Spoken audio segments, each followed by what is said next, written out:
be educated, but I'm so frustrated. Hello to my loneliness. I guess that ignorance is bliss. Take me back to before. Hello, and welcome back to the Clinically Average Podcast. As always, I'm Wolf, and here with me is Patrick. How you doing? That's me. How you doing? Got a little bit of brain fog, but we're going to fight through this. This is a good episode to have brain fog on. That's true. Because this episode is fan mail. Q&A. Now, a little bit different from all the other episodes where we say the title, and then later we'll go into a deep discussion. No, we literally reached out to the team. That's you guys. You guys. The listeners, the viewers, the readers. We got some inquiries shot in, and this is just going to be a year end. It's the holiday season. Everyone's busy. Everyone's a little flustered. Going to chill out, have it laid back, not make you question your life and everything you're doing in it. Yeah. Just going to have a little fun. Kick back, have a couple beers, and shoot the shit. This episode not sponsored by Brooklyn Brewery Winter IPA. But we're open to it. Sledder's Choice IPA. Oh, I like that. This is tasty. I like It's this. pretty tasty. But It's a tasty beverage. damn, that is a tasty beverage. Brooklyn Brewery, quality products. Now that plug's out of the way. No, that plug's out of the way. We could do the other plugs. We should do our plugs. Our plugs. Yeah. That they can read all the blogs at clinicallyaveragepodcast.com. Not this one. This one doesn't have. There won't be This an won't be a associated blog with this. Don't But worry you can about go read all the other blogs that are on the clinicallyaveragepodcast.com. 10 more. Gee whiz, that's so many. And I'm sure you'll listen to this on Spotify because you searched Clinically Average Podcast on Spotify. Or you could be listening to it on YouTube because you went to at Clinically Average Podcast. I think if you also just search Clinically Average, it comes up. Yeah. You'll find it. Instagram at clinically_average_podcast. That's kind of our self-proclaimed central hub for everything. That's where the posts are, announcements, pictures, posts, reels, this and that, and everything you need to know. All the fun stuff. There's a TikTok at Clinically Average and a Facebook page, Clinically Average Podcast. Get in there. So go ahead, like, comment, subscribe, get all up in there, hit the thumbs up button, whatever it is, Subscribe, whatever you like, got to do. what you got to do on the according platform you're on. Please interact with us. Please, thank you. Now, for the people who do constantly interact with us, Let's get to it. I have where to go.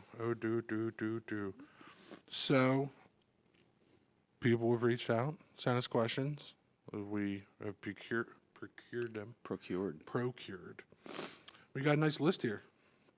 Let's get into it. Let's just jump right off into it. Jump into it. Start with the really important ones. Donnie writes in, do you even lift? Yes, Donald. Half our fucking podcast, all we do is talk about going to the gym, how the gym's good for you. I feel like the first 4 podcasts were heavy on, How much we lifting and like the physical gym. fitness. But Yes, we do lift. But yeah, Donnie's a pro, so He's real good at it. our lifting pales in comparison. He needs a lifting buddy. He keeps trying to get me to go to the Y. Go to the Y. I don't want to go to the Y. I don't like the Y. I have membership. I barely ever go. Not about it. It's always too crowded. I don't like crowds. Unless you go at like 2 in the morning, like Donald. Yeah, I'm trying to get out of that phase of my life. I'm trying to do it like when it's convenient, Yeah, after work. when I have all my energy. So yeah, we do lift. Both of us. We're real strong boys. We're big boys. We're a big strong boy. Hercules. Yeah. But here's a follow-up question that's also very important. Are you even safe? Are you? On paper. And what does he mean by that? For those that don't know. Give us your backstory. I have a bachelor's degree in occupational safety, health, environmental applied sciences from one of the top programs in the country. What's an OSHA narc? Yeah. Not used to be by trade. Not anymore. Yeah. I have actually I don't hold the one designation anymore. When you graduate from that program, you get a couple letters after your name. Mm-hmm. And then after so many years in the field, years of service, you're supposed to go take a 16-hour test to get different letters after your name. Because I would imagine at this point you'd probably have to do some, evaluations and testing to probably requalify. So when you graduate, because we're a double accredited program, you graduate with a GSP, a Graduate Safety Practitioner. If you graduate from another program, then you have to go take a test to get an ASP, an Associate Safety Practitioner.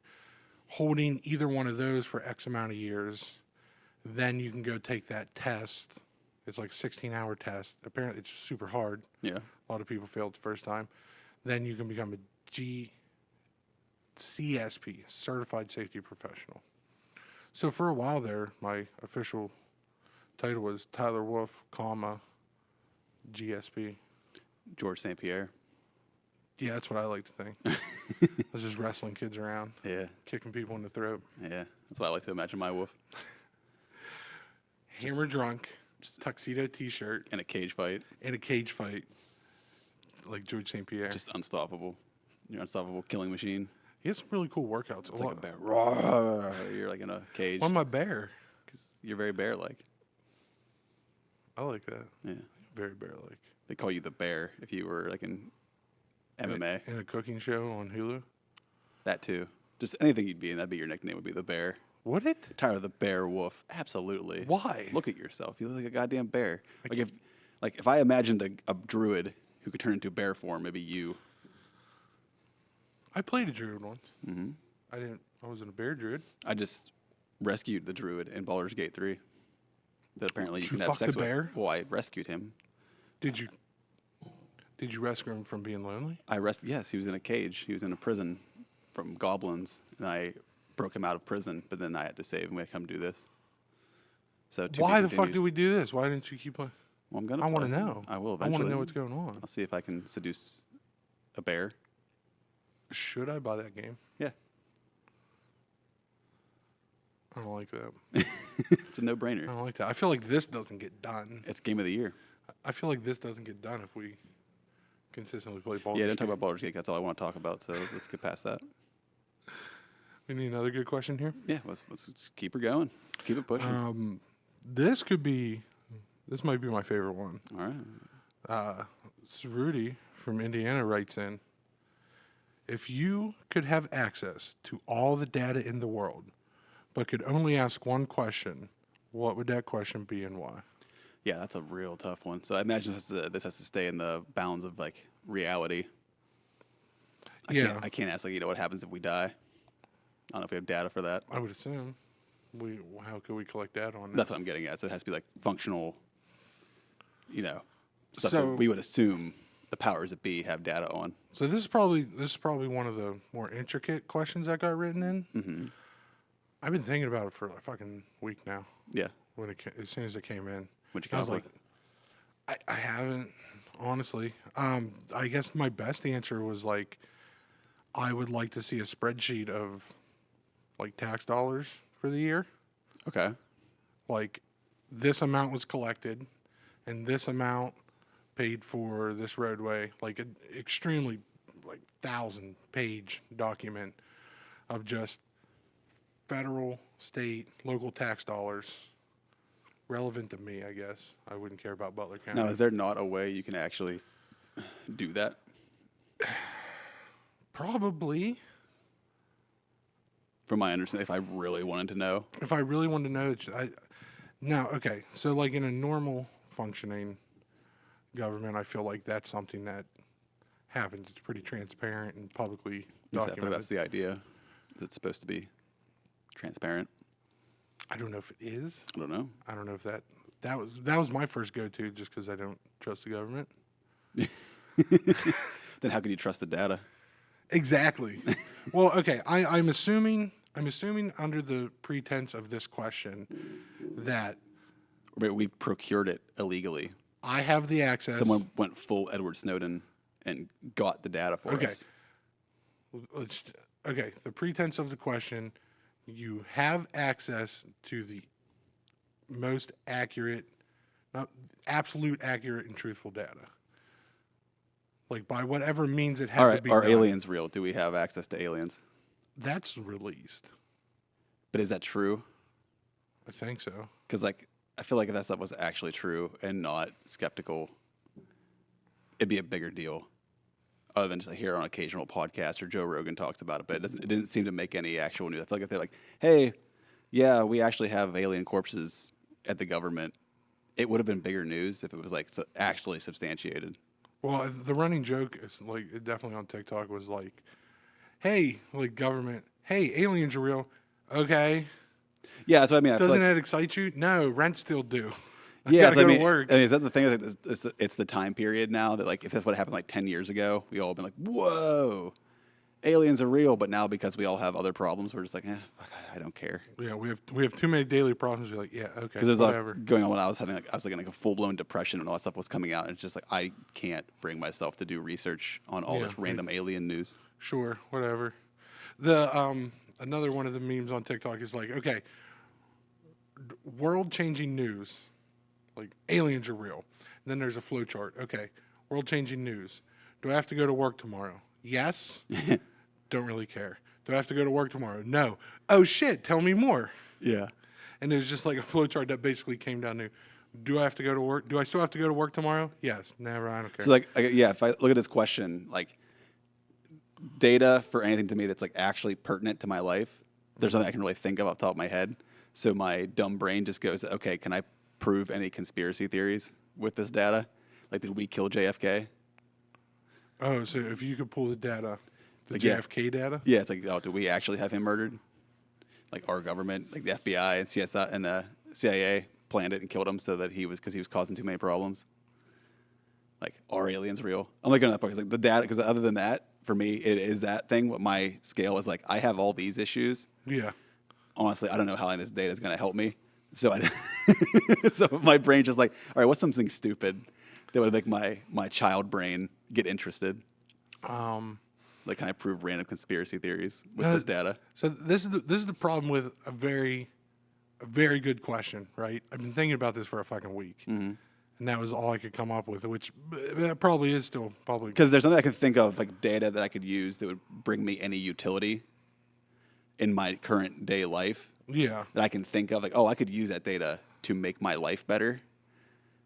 You know what I'm getting at? Yeah. So like for me, it's like, okay, what's some fun weird shit I could like comb out through this data that would get my attention? Have fun with it. Yeah. That's kind of where I go to. It's like, okay, what kind of conspiracy theories have we been denying as a country that we were actually a part of? Okay, well, all right. So I'm also thinking about And what were the repercussions and why did we do that? I'm also thinking about like, are aliens real? Would that be the data or the like? Because I'm thinking There had to be data somewhere, like, because like they'd be transferring it from like, government facility to government facility, and there's like communications between higher ups, like, because when I think data, I'm thinking like email threads and like financials and like all this kind of stuff. That there has to be like somewhere, and like I could definitively see, oh, that's what this is about.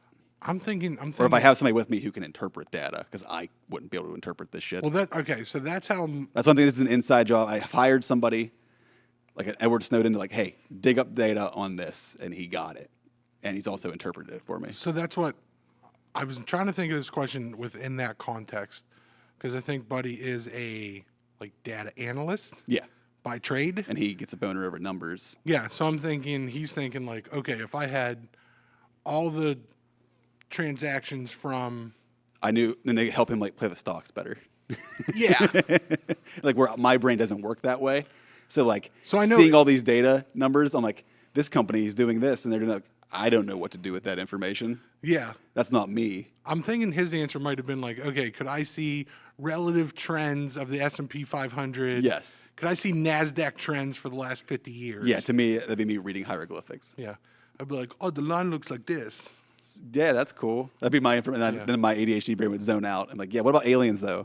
Hey, if I you're can listening, I can have an emotional response to that. if you're listening or watching, sorry, your question was really good. We're not the podcast. Yeah, this isn't the place. We're clinically average. So yeah, are aliens real? Where the fuck are my tax dollars going? But like I do think you could actually just find that out yourself. Is that girl ever going to text me back? This is the data I'm looking for. I don't know. I don't know. Yeah. Yeah. It's like, yeah, really smart question and really good question. I don't have anything intelligent to respond with.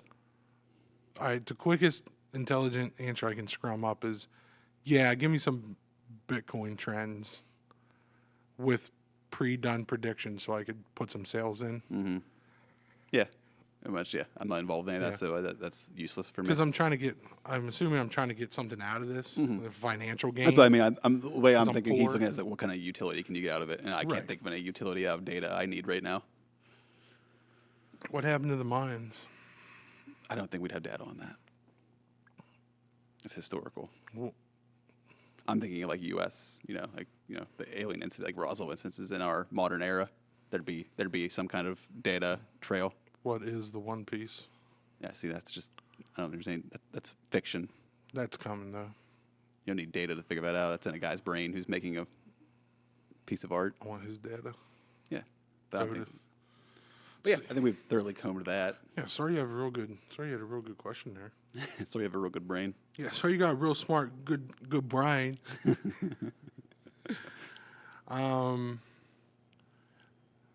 Where are we going now? Okay, Where are you taking us? Sammy. Where are you taking me? No, nowhere. Where are you taking us? Inspiration. Oh, inspiration for what? So the question was left a little vague.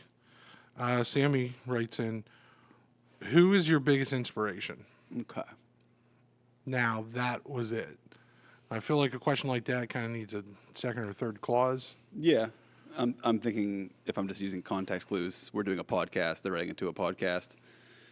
I would assume what's your inspiration to make a podcast Okay, we can go with that. is how I would connect those dots. My genuine answer to start the last podcast we did, for anyone who knew about that, that was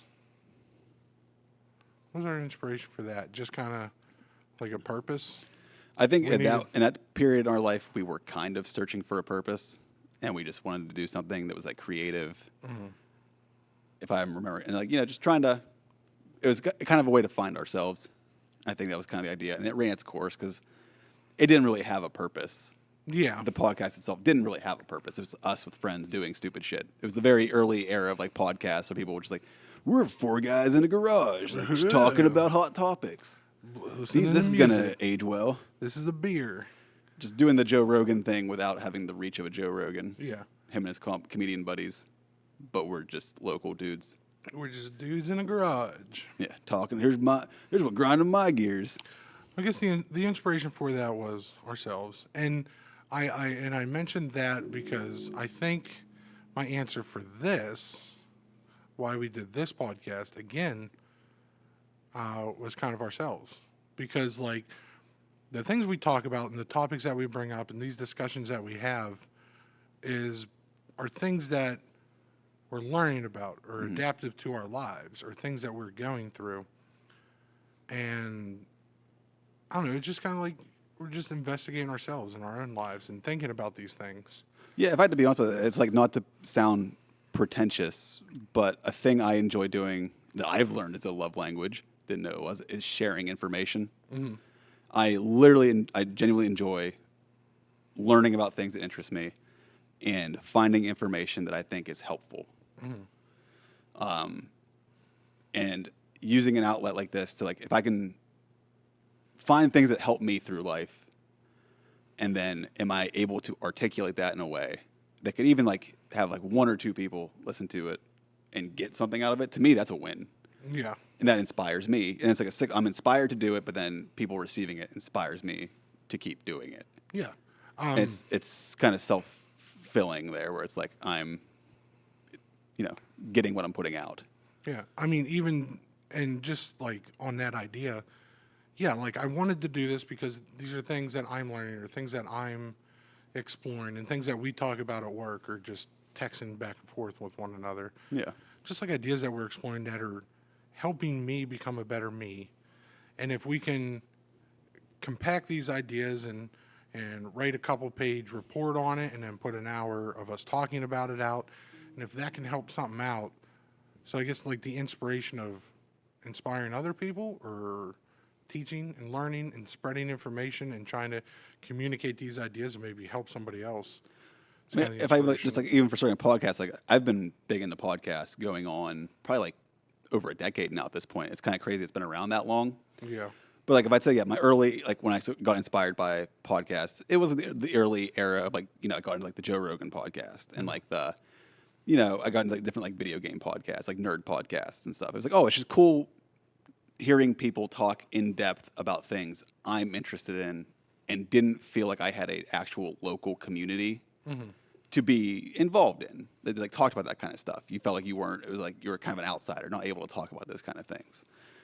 And then as that's grown in popularity, I realized like, oh, this is a big medium, and a lot of people do, want that like stimulus of having a good conversation. But not everybody has a close group of friends they can talk to like that. So the early years, it was kind of like those kind of things, like the comedy podcasts and like the nerd podcasts, like news type things. You got me. And then over the last, and that's I think what kind of inspired our first round of podcasting. In recent years, what I got into were podcasts I would say had more utility, because I'm like getting more into philosophy and like trying to like broaden my mind and like learn more things and like, self-help and these kind of things. So I got into more podcasts that were filled that niche where it was like, oh, this is like learning. Like this is like, it's entertainment, but it's the idea of consuming content that you don't feel guilty about. It's kind of the phase I've gotten to in my life where I'm going to consume the content and get something out of it. It's not junk food content. Well, it's kind of like, so I wanted to make content that I felt like wasn't necessarily junk food. Like if you're going to take the time to listen to our thing, I want to the best of my ability and to keep doing it, make it worth people's time. Yeah. Because it's not necessarily for me. I'm trying to make it, like the old podcast was for us. Yeah, us being dickheads, a creative outlet. And like, not for fear of sounding pretentious. The reason behind this one was to make it not only for us, but to also give what we find beneficial, hopefully, to other people. It's earnestly trying to build a community that's trying to help people. Yeah. And that's why when someone messages us and says, hey, I'd like to hear your take on hustle culture, we do an episode on hustle culture. Yeah, if we get a comment, like we had like one day someone comment about our episode 1 or get into the podcast and like how it actually they really related to it and stuff like that. Yeah, that's all that little shit like that is like, that's so cool to me. That's what inspires me. That's what is going to inspire me to do the next episode. Yeah. And do the research and take the notes and set up the podcast and take time out of our day and have the hours and hours of conversation. Because I like having those conversations in person. Like I like, got to a bar or you run into some friends and you just have a good conversation. There's few things I find more stimulating than having a good conversation. But sometimes you don't have people in your direct vicinity that you can have a good conversation with. And for me, podcasts were always like, you're like a fly on the wall of 2 people, 3 people having a good conversation, a productive conversation, if you don't have that in your life. And we've talked about that before in different podcasts like this. Statistically, a lot of people don't have what they would call like a best friend or someone they can go have these kind of conversations with. We'll be your best friend. So it's kind of like, and that's kind of like the joke meme of podcasts online. It's like people just like sitting there watching, like, oh, it's just me and the guys talking. It's like somebody looking at like a poster of like people talking, and they're sitting there looking. The episode of the Facebook episode of South Park was on last night, and that loser kid, like Kyle, adds him on Facebook, and he's telling his parents like, "Oh look, I got a friend. My friend Kyle, he's having pork chops for dinner." And it's like, is that what we're like? We're like, yeah, me and Joe Rogan, we were talking about this, and I learned this today, and he taught me this. So I think, yeah, there's definitely the easy way to make fun of it, but it's actually a reality that a lot of people feel disconnected from people in their social life and the real life. And I think if you can find comfort in that kind of thing, it's big. But the idea is that hopefully it can give you more information to try and go about doing that in your real life. Try to also create social groups in real life. It is about finding a balance. I think what I've learned from podcasts over the years and doing them is there is a community of people out there. A lot of people do desire like intellectual connection with other human beings. And even just going out in the real world and being social, you'd be surprised how receptive a lot of people are to just getting to talk about something, because a lot of times they don't have anybody to talk to. I feel like this is a good, this isn't a sneaky plug or trying to get views, but I think content like this, like what we do, not this episode, but our actual episodes, I think is a good segue for that. Like, you're at a bar and you're in a random engagement and conversation with someone at the bar, and you get on one of these topics like, hey, I heard this podcast, like they had a really good take on it. And like, that's where I learned most of, like, usually listen to I've had that conversation with people so many times, and that's what made me realize like podcasts have become a big thing. It's just being out in public talking to somebody and like, oh yeah, listen to this podcast, they were talking about this concept, And you could tell they were excited to like unload that on someone. They wanted to share their findings. Like, Yeah. I want to talk to someone.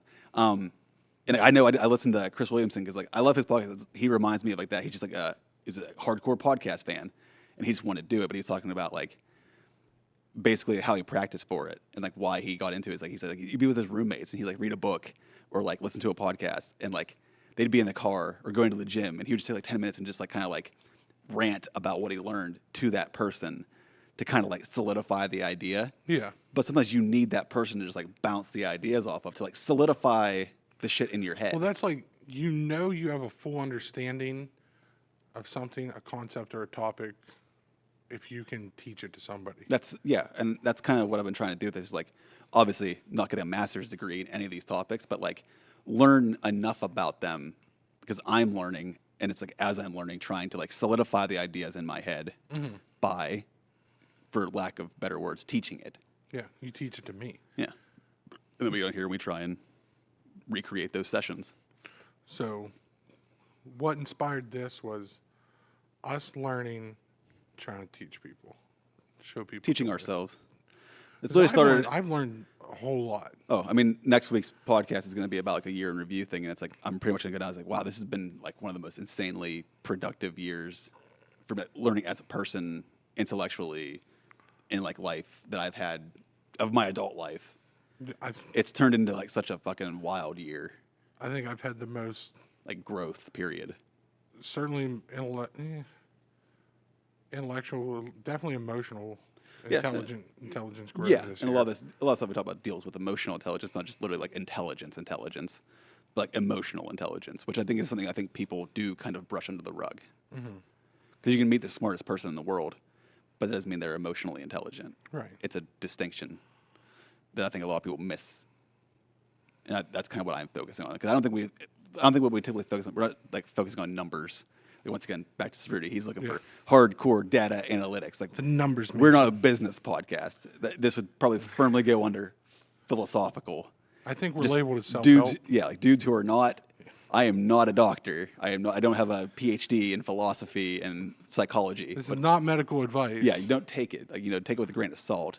But the idea is I'm learning about this stuff, trying to, dig into it. And it's like, okay, I want to try and share my learnings. Earnestly share it. It might be, I'm not saying any of this shit's not false. Yeah, I'm not saying that. I am not an educated man who is interpreting educated things. Yeah, these are not all scientific takes. But if it puts me on the path and it can help somebody else get on the path of learning more about it, then that's a win. Yeah. Whatever wraps that up. I think we inspire the liar inspired. Yeah. Inspire the liar. Deep cut there. What do we got?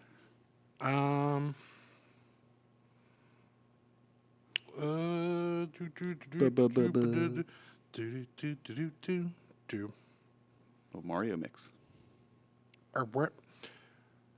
If you won a major Powerball, we're talking hundreds of millions of dollars after taxes. Mm-hmm. Honestly and truthfully, how does that change your life? Well, how does your lifestyle look, and why? You go. I go? Yeah. I get a couple $100 million. Mm-hmm. Me, my close family, my bestest friends are taken care of. Yeah. We're done. We're just going to hang out all day. Yeah. Like your bills are taken care of. You don't have to worry about it. Yeah. If you want to work and do all your shit, that's up to you, but your bills are paid for. Yeah. The homies are each getting $2 million. You're getting some money. It's going to get invested so you have Yeah. money Well, coming actually, in. I fantasized about this before when I play the Powerball. I win the Powerball. The first thing I do is I call my brother. He's now head of security. He's quitting his job, grabbing his equipment, and he's just on 24/7 security detail protecting me and this ticket. Him and Stella. Him and the guard dog. The second thing I do, I get a hold of Chen, and I pay him off $2 to $5 million, whatever he needs. One lump sum payment, and I hire him to be my financial consultant. Mm-hmm. And then if we got to let him vet lawyers and find if we have to set up an LLC to appropriately funnel this money around, whatever. Let him figure that out. Let him set his price. I pay him that for him to start setting this up, and because he's the brains, he's the finance guy, he can figure this out. Once we get him on board, then okay, how do I pay Rick $2 million? How do I pay Mike $2 million? How do I pay my brother, my sister, my mom, my dad? How do we do this the correct way, through the correct how avenues? do we correctly? How do we get enough them, money set up that they're good? Yeah, how do we get this money set up? Third thing I do, if we're not going to build a commune out in the woods, I'm going to buy. Which is not off the table for me. Not off the table. And then if we're doing that, then I hire Mike as our commune consultant. Because I have him as like the community head of community. Yeah. He plans the development. He's the land development. He's the HOA president. Yeah, he's developing the community, how it's set up and how it runs. After that, I build a nice 3-bedroom house. I get a vasectomy. I get an F-150. I like how vasectomy stuff towards the top. I get a vasectomy. I get a F-150. I didn't even think of that, but yeah, I'll add the vasectomy to my list. I got kids; they're good. They're taken care of. I get a vasectomy. I get an F-150 for the daily. I get a little sports car. I get a sports car to run around in the summertime. Yeah, have a little bit of fun. I have a little bit of fun. Then, then we build a home gym, and I get a gym membership. I find a couple passion projects.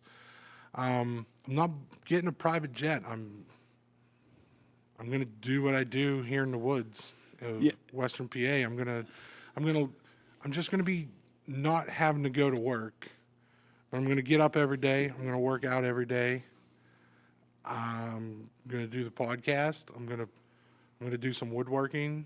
I'm gonna just do all the things you don't. The 8 hours of work and the stress of paying bills takes away from you now. Yeah. You just erase that part of your life. So like, yeah, for like me, I'm very much in the same, almost like what you just said, almost exactly would be like my game plan. The initial game plan would be that. Almost like give my money to a trusted friend, have them involved. We get everybody set up. Yeah. All my close friends, close family, and we're good. They get it set up so they have money invested. Their money's coming in. They're good. We go get our place. But I say, once again, I'm not going to buy a mansion. I'm not getting a jet. I'm not going to go fucking buy the Knicks. Like it's not nothing crazy. I'm not going because like that's not my. I don't have like a material desire, and just because I fell into a bunch of money, isn't going to make me all of a sudden like I need the best of the best, only the best for me. Like that, I just don't. I don't see that happening. It would just be me. I'd have the peace of mind that I don't have to work. Now it would be about. I think the primary goal once this all is set up and like. The comfort is made is like, okay, what's the sense of purpose going forward? I mean, there's no stress for bills, no stress for money. My kids are taken care of. My family and friends are taken care of. Okay, what's the next phase? What makes sense now going forward? I'm still living in a way that's affordable. I'm not being some exorbitant rich douchebag. It's like, what do I do with this money to, I think. So after a couple of years of just hanging out and doing this. Yeah, I need some time to decompress. Okay. So now that I've decompressed and I've hung out for a couple of years, now I'm bored. Yeah, and that's inevitably going to set in. So now what I do, I buy a local bar restaurant, and I pay someone $100,000 a year to run it, and I bartend part-time. I feel like a big part of what I would do, and once again, a lot of this is to try and not sound pretentious, but it would be, because I'd probably stay in this area.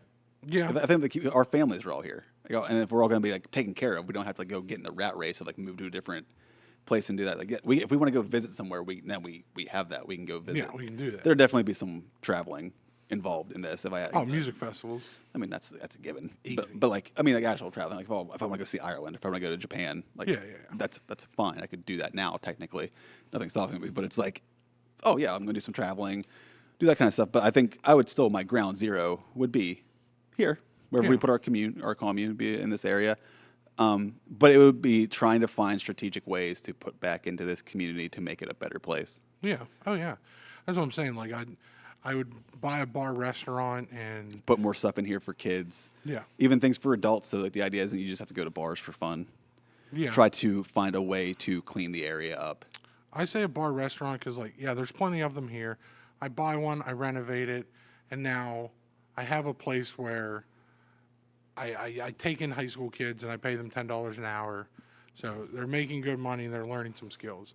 Some other people around here that are good at what they do, like have been in the industry for a while, I pay them $100,000. Invest in them. It's not yeah. investing in you. It's investing in Yeah, 'cause empowering other people to do more. Yeah, here, run this business. Yeah.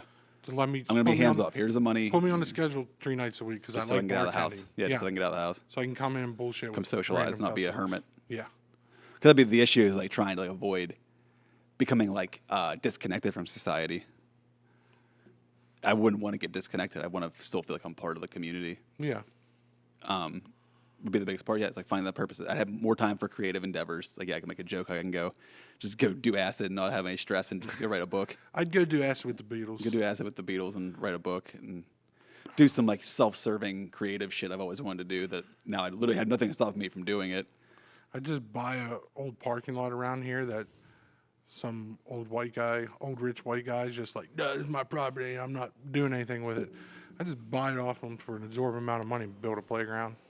Yeah. Just as a big fuck you. Stuff like that. Yeah. Like where it's like there's a bunch of condemned houses and shit around here. Like do something with them. Yeah. And we have like the little bit of fuck you money if it fits into the investment. We got to be smart. Once again, we have money invested. Put money in the right places that you're still bringing money in. Yeah. Run it like a business. I would try to do as many good things for the community as well as having them be middle fingers to people who have run down the community. Mm-hmm. Just like, fuck you, brand new playground. There you go, kids. Yeah. Get fucked. Whoever owned this property did nothing with it for 40 years. Just held down some property because you just felt like it. Oh, like all the empty buildings that are on Market Street. Mm-hmm. Just buy the building. Find somebody who's interested in putting something worthwhile in these places. Lease it to them super cheap. Yep. Yeah. Fuck you. Bring some revenue. Fuck you, old guy. Yep. New business in the community. You're enabling, empowering the local community to actually, take pride in the area. That's punk rock. Yeah, it's very punk rock. Yeah, Giving a shit's punk rock. Giving a shit is punk rock. This bullshit apathy thing is not cool. Apathy is not punk rock. And people need to get over that shit. Neither are spiked vest anymore. Nah, it's played out. I don't know if we were mentioning on the podcast, but it's my biggest fucking theory. I hate uniforms. That's the thing that's the most least punk rock thing on the goddamn planet. So, like, I had this argument before of, like, going to, it's a bit of a tangent. Like, we love going to, like, heavy metal, punk rock, alt rock shows, more, outsider type of shows. Yeah. Now, I don't dress like the most overt metal person. I don't think I dress like the most adult person on the planet. I'm like a forever kind of like scene dad. Like, I'm forever like a pop punk dad. I'm in basketball shorts and band tees. Yeah, like that's kind of just I got tattoos. All the hoodies I own are my friend's local business. But like I go to these shows, and you're gonna see the people who are wearing like just like cut up jeans, neck tattoos, fucking crazy ass piercings, spike battle vests, it's just all over the top shit. And then it's like, but I've always like, I feel like that's the least punk rock thing. Like if you're going and you're wearing a uniform, so I fit in. I fit into this extreme thing. You're conforming. If I come in wearing khakis, I just got off of work, had a rough day at the office. The dude who comes in khakis, dress shoes, and a polo because he just got off work and just made it in time to the show, he's the most punk. He's most counterculture guy there. So like that whole idea. Because everyone else took a couple hours to get their uniform ready, and I got to get my mohawk up and colored, and Elmer's gluing it. Got to get my battle vest on. Like I had that argument with somebody one time where I was like, "Oh, look at you trying so hard to fit in, and you're gonna talk shit on me because I look like a dad. Like I am a dad, and I love fucking metal music. What else do you need? I didn't know I had to do anything else to be a part of this community. So it's like, no, I fuck that shit. Like, no. I get so annoyed by that. I specifically buy shirts to wear. I don't like gatekeeping. Well, all right. So my uniform is, the one shirt is my concert shirt now, just a plain black shirt, but on the back it says "Small Dick, Big Dreams." Yeah, that's the one I wear to the concerts. What you want. Fucking, I hate gatekeeping when it comes to pretty much anything. Yeah. Let people like what they like. That's not punk rock. That's gatekeeping is not punk rock. That is not punk rock. Time check. Oh, we're good. That's a good segue. Okay, what do we got? Notice you're both someone who knows us personally, wants to remain anonymous. We know you're both pretty big into music. Our Instagrams are full of all the live shows we went to. We had a lot of concerts. Yeah, we had like this a summer. record amount of concerts last year. This is a good one this summer. You're both pretty big into live music / concerts. What has been your favorite or like your top 3 shows, experiences? Ooh, all time. Okay. I'll say, I think I have like a top 3, top 5. I don't know if they're This any. is going to be off the top of my head, so I don't know. But yeah, what do you got? The rest of them are in no particular order, but the absolute number 1 top experience was Rage Against the Machine. Rage is up there. That's absolutely. I was almost crying. I had an emotional you connection to it. I was were in. so fucking connected. Yeah, I Because remember like you were in. I was just locked in. We had shitty seats too. Yeah, we were up in the nosebleeds. We were up in the nosebleeds, Like back at an behind angle. yeah, behind the stage, like looking back from behind the stage, if basically. I can find, I have a picture, one picture that I took. I'll see if I can edit it in right here, so you can kind of see the angle we were looking at. We couldn't see the stage. We were like looking back. We were pretty much down looking at the on it. crowd. Yeah, but God, Well, they were great. God. They were great. that was so good. That's my absolute number 1. But then again, in my top, If I have like a top 5, I'd probably put it in there. I don't know if it's in my top 3, that's my number 1. but it's up there. It's Then- memorable. Then the rest of my top 5 are Tool. Tool's one like probably that like we replaced theirs like where like Rage you were having like your spiritual moment when we went Yeah. to see Tool. I was like having like a biblical experience for me. Like that's I know one's good. Oh, pretend, oh, it's fucking Tool. I fucking love Tool, and I'll go to the grave. I'll take you to the ground over Tool. No, I was locked in. I was locked in on Tool. I will debate anybody who wants to come at me about, oh, Tool sucks. No, fuck You just like them because they do the Fibonacci sequence. No, I don't even fuck fucking know you. what the Fibonacci sequence is. I can't spell Fibonacci. I don't even know what that is. I just hear people talk about But it. Maynard James Keen, I'll follow him to hell Yeah. and back and No, back to fucking hell and love back Tool. again. That was a spiritual experience for me. That's in my top 5. Chili Peppers, I saw at Rock on the Range. Haven't seen yet, but hoping to see them this year. Oh yeah. That might be. Oh, that, yeah. I feel that show. It's them and Kid Cudi. That Oh, has, yeah. That has potential to be like a Oh, big yeah. moment for me. Yeah. Like, 'cause Red Hot Chili Peppers is a bucket list band for me. Because I'm big on seeing musicians that like I know are older, getting up there in age. I That didn't was the get to Rage. see. That is never going to happen again. Yeah, we'll probably never have a chance to see That them was our ever again. one But there's so many opportunity bands like I to wanted to see see like Rage. they had people who like died in them. I literally missed Linkin Park. The year after I missed them, I had a chance to go see them. I didn't get to go see them. Like, they'll be back around. It's fucking Linkin Park. Yeah. And then he died the next year. There's like so many of those kind of situations. Like I haven't seen Korn. Like I'm not even into Korn the way I was when I was a kid. Like one of my favorite bands growing up. Yeah. It's not now. I don't sit around listening to Korn. I'm not that angsty. But Korn fucks. Korn But it's fucks. like I've never seen them live. And it's one of my all-time favorite bands. And what if I go miss them this year and then fucking one of them dies or some shit this year? Yeah. They're getting up there in age. And it's like, oh man, I've never seen Korn. I just think Metallica's on my bucket list. I've never seen Yeah, Metallica. they're just so goddamn expensive. They're so hard to see. But that's like we paid what $300 for Rage. My only regret from the Rage concert It's not spending more money. is that I didn't spend $1,500 to be. I mean, yeah, if I have a chance to see Metallica, it's like, fuck it. I don't want to Yeah, be in the fuck it. nosebleeds. I want to be down in there. Yeah. So, wait. Recap. Top 5. Your top one was My- Rage. My top's Rage. Tool. Rage for me. It's Rage number 1, and then in no particular order. Tool, Chili Peppers, Kid Rock. I was going to bring up the Kid Rock concert. That was you were there for that. Yep, that I was was there for another that. Rock on the Range experience.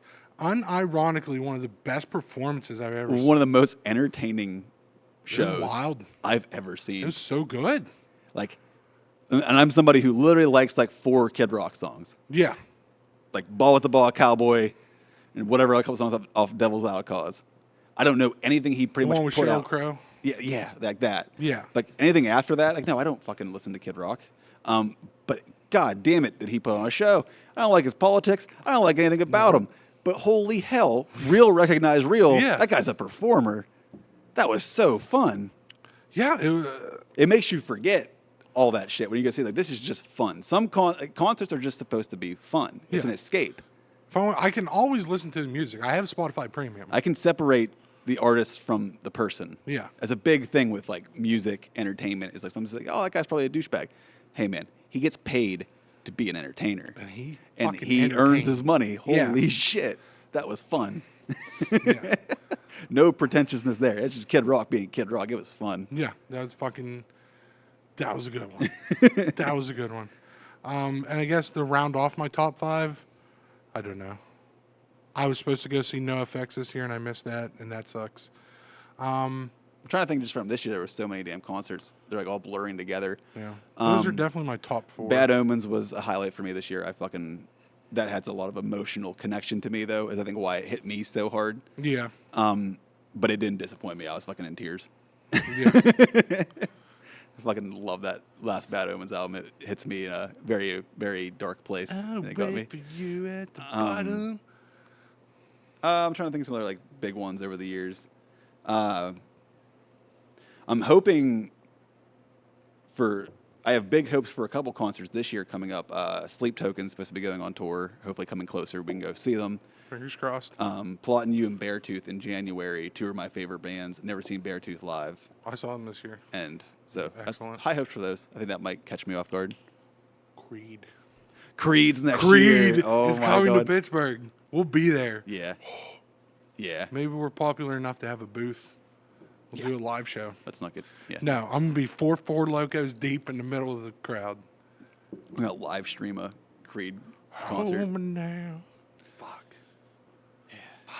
Yeah. I can't wait. Now I'm ready for concert season. What do we got next?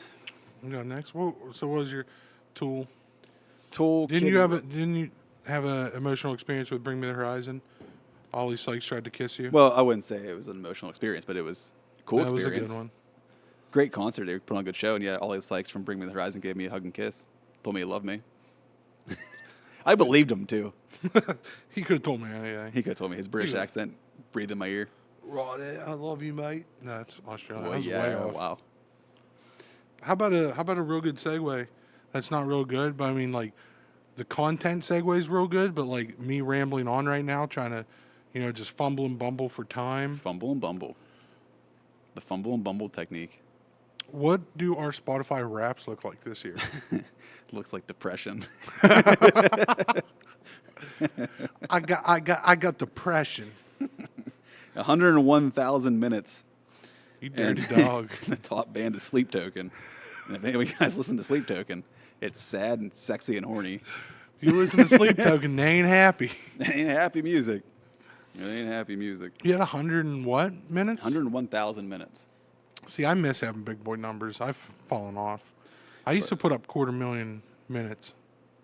But yeah, it's depression because it's Sleep Token and Deftones are both in my top 5, which is both just sad, sexy, horny music. Decent. Well, read off your top 5. Sleep Token, Dance Gavin Dance, which is there every goddamn year. Don Bracco.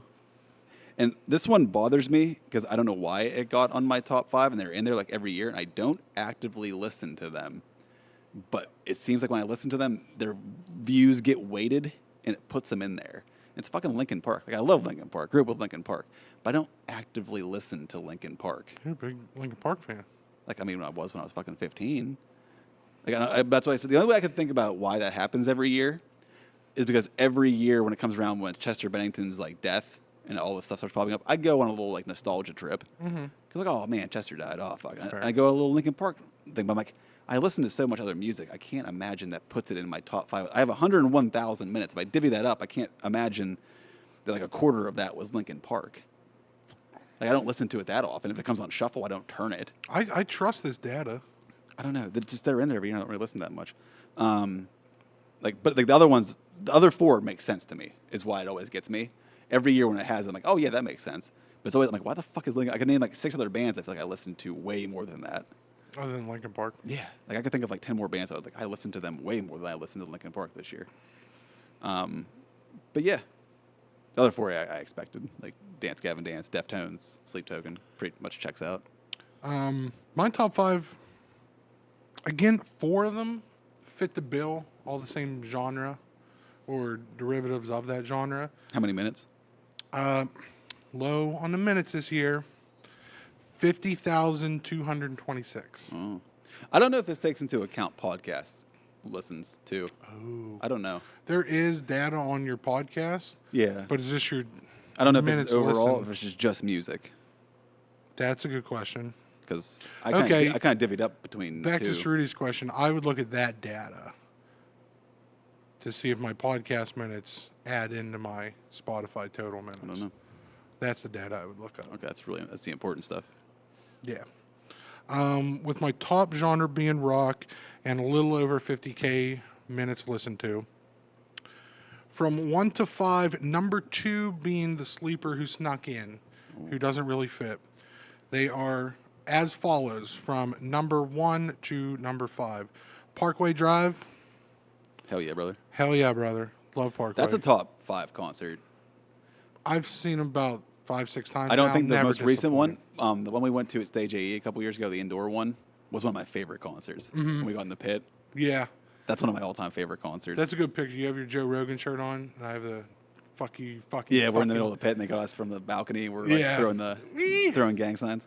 No, Parkway Drive never fucking misses. Need to find that picture for that. That I I don't have a it. beard in that picture. I'll put that picture right I here. have long hair and no beard. Parkway Drive never hits, never misses, always hits. Like, I would put Parkway Drive in my top 5 over Linkin Park. I fucking listen to Parkway Drive all the goddamn time. Fun Parkway story. The first time I ever saw them was in a shitty dive bar in an alleyway in Cleveland, Ohio that I drove 4 hours. Skipped a track meet, and I was almost late for a calculus test in my senior year of high school. Yeah. And now they're selling out arenas. And this year they have their own festival in Australia, I believe. Shit. Nice. So love to see the glow up. But Parkway Drive always hits, never misses. They were number 1. Number 2, my sleeper, Delicate Steve. I know I need to check out Delicate Steve. Delicate Steve fucks. He's real good with the 6-string. He fucks delicately. Or hard, whatever he needs. I mean, his name's Delicate Steve.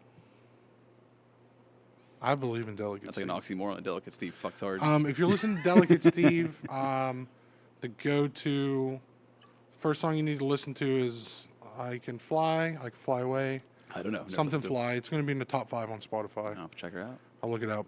So Parkway, Delicate Steve, Knocked Loose at number 3. Nice. Number 4, Sleep Token. Hell yeah, brother. We're sad.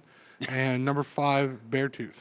Like, I listened to so much fucking Beartooth this year. I figured that'd be my top 5. That new album slaps. Yeah, that new album fucks. That's like one of my albums of the year.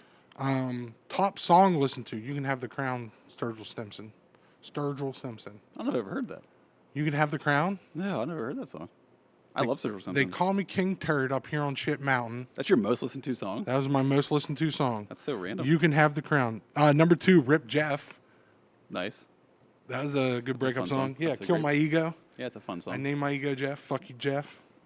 Third listen to Wham Bam Shambalam.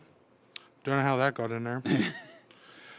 Southern Weather. I forget by who that's by, but that's just The Almost? yeah. Yeah, that's a deep cut. That fucks. I love that song. That's a deep cut. Number 5, Energy Vampire by some weird hippie chick I found on TikTok. Yeah. But it's an affirmation song. Yeah. I know what song you're talking about. Yeah. Another, I guess while we're here, another affirmation song is Chris and Teeb. They have like this little album. It's just all affirmations. It's like 5 songs. They just repeat affirmations over and over and over again. Like the one is just, I'm happy, healthy, wealthy. I'm happy, healthy, wealthy with a hip hop beat. There's like a big trend of that kind of music going around right now. Yeah. But that's what Energy Vampires was. But it's just some hippie chick from TikTok That's singing. my top 5. So Sleep Token takes the 1 and 2 spot. It makes sense. The Summoning came out like on January 2nd of this year. So it's been in my playlist all year. Yeah. That's always the thing where I know how like some of these are going to go because the earlier they come out in the year, that means the more listens throughout the year they're going to be in the front. But Granite and The Summoning are number 1 and 2 by Sleep Token. Divide by The Plot and You, which is such a banger. I just listened to the gym like 5 times in a row, so it's always in my top. I cranked it on for cardio. Sacrificial Participant by a band called Better Lovers. And The World is a Vampire by The John Candy. These are all like workout lists, like songs. This is why they get so many Love fucking the plays. John Candy. The John Candy. Worlded Vampire. I'm in the top 2% of Parkway fans. Yeah. Oh, Parkway Joe. Fuck with Parkway Joe. All right. Well, I think that does it for music talk. It does for music talk.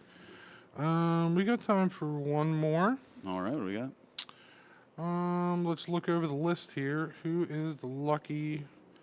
Okay, this will be the final question, Okay. and this is my question. Oh, shit. I added this to this because I pulled it out of a book that I just read, The Art of Letting Go. I don't remember the author right now. Here's a picture of the book. I'll edit it in. But it's The Art of Letting Go. And one of the exercises, one of the questions they ask you, it's like a writing prompt to get something journaled. If you knew you were going to die 5 years from today, right now, for sure, 100%, 5 years to the day, what would you do at that time? And my instinctive, and it's like the first thing that pops in your head, write a prompt about it. Okay. Mine instinctively, if I knew I had 5 years to live, I would start developing, crafting, and putting together a cookbook. Whoa. So and this is going to be one of my passion projects when I find time or something to do, I would put together a cookbook of all the recipes I have or meals that I like. I'd take pictures, detailed descriptions, ingredients, some healthy, some not healthy. I just put together a fat-ass cookbook and make copies of it and get it to my friends and family. So when I'm gone, they have something, because food is something that's there's a connection to it. Yeah. And like as like a lifelong chef, line cook, been in the food industry, it's something like I love making something and letting people try it and then tell me, oh, this is great, or you could add this. And there's some weird connection there. Yeah. So I would want to make a cookbook, compile a cookbook of all my recipes, give it to my friends and family so they have something of like that level of connection that they can still connect with me after I'm gone. Yeah, and mine's similar. I'm writing the book ideas I have. They just start now. I'd have them. I want to leave something for my kids. I'd spend time with my friends, my family, and write. Just get everything out. Well, I guess that's a given. Yeah, spend time with friends and family, Yeah, but I'd just be, because I would just take a time away from all the superfluous shit that I don't need to worry about. So like, obviously, I love going to the gym. Well, I don't need to fucking worry about that anymore. yeah. I'll just eat healthy, or eat whatever the fuck I want at that point. I'm gonna be dying in 5 years. Yeah. And I would just write everything, get everything out. Your memoirs or your fantasy? I would be doing Well, both. like I would fantasy do my novels? autobiography / I would just get all the artistic shit I want to write, just so I can leave something for that. Have stuff for my kids. Everyone who knows me can remember me by. Anytime you read, like, hey, that's him. I would still do this podcast. I would too. So, like a video document of something I could leave behind for my friends. Yeah, and family. as much stuff as I can leave behind for the people that care. Yeah. Yeah, that's all I would do. I just think my instinctive Like answer. I would find the time if I could, do some traveling. Sure. If I'm healthy enough, like I'd go see some shit I've always wanted to see, and that would probably help with the writing. That would help with everything, and miss time with people I care about. Yeah. But like outside of all the cliche, spend time, make memories.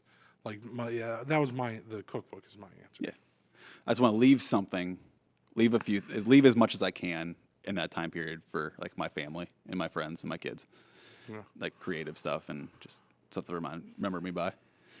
Because what the fuck else is there to do? Yeah. I'm not gonna go do a bunch of coke and fuck hookers.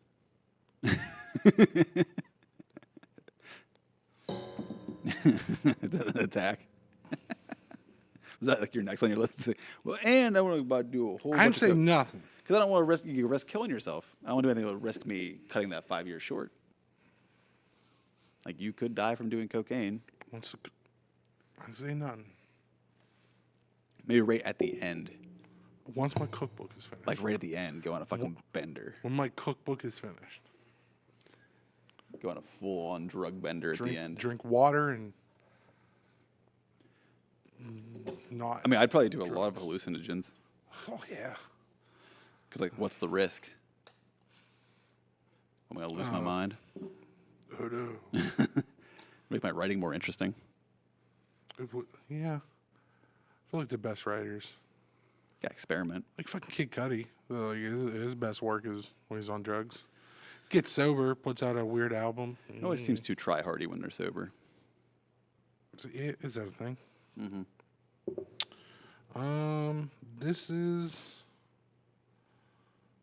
We're rolling in right on an hour.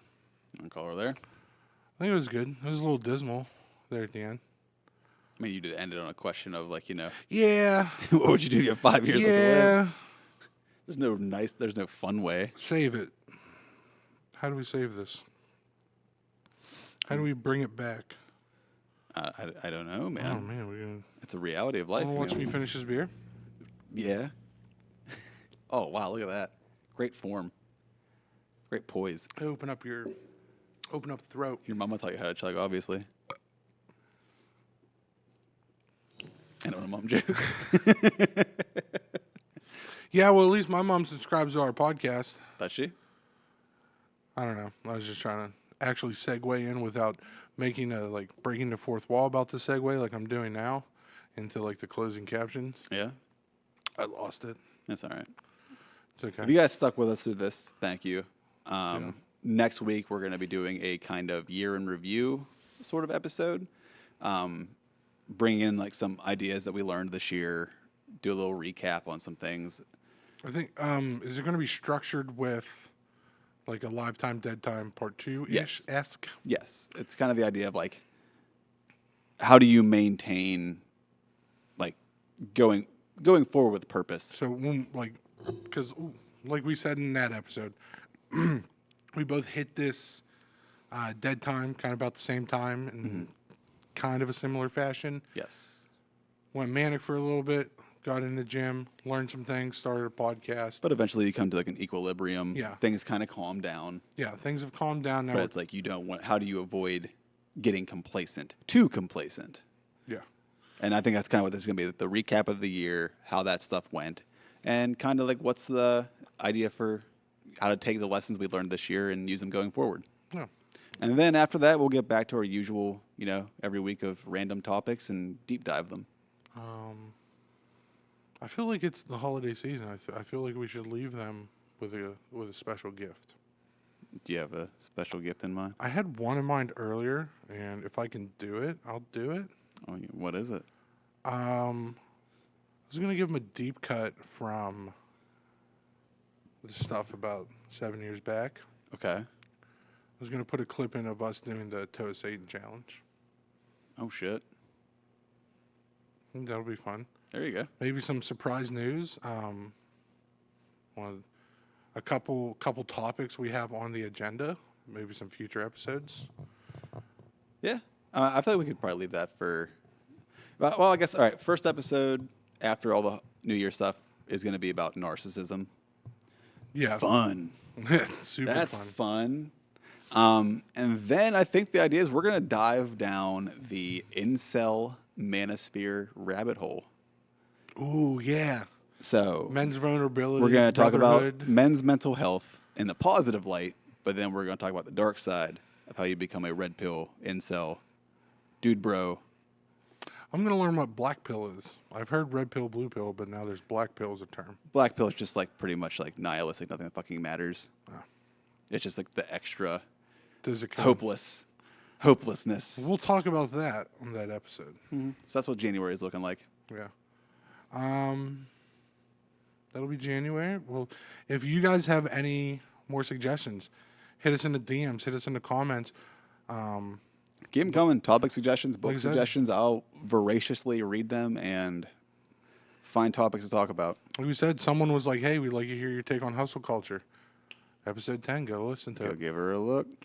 If you'd like to hear our take on something, let us know. Yeah, We'll squeeze it in.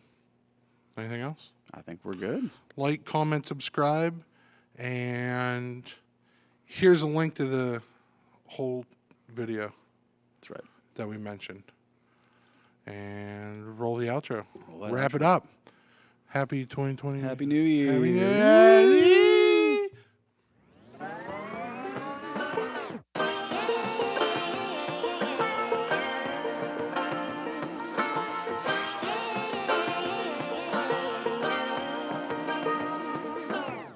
I like to be educated, but I'm so frustrated. Hello to my loneliness. I guess that ignorance is bliss. Take me back to before I knew. Rewind, take it out of cue. Innocence can be a young man's game. Signed up for the hall of shame. I wish I knew how much I miss not knowing that we're all screwed.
wish I knew.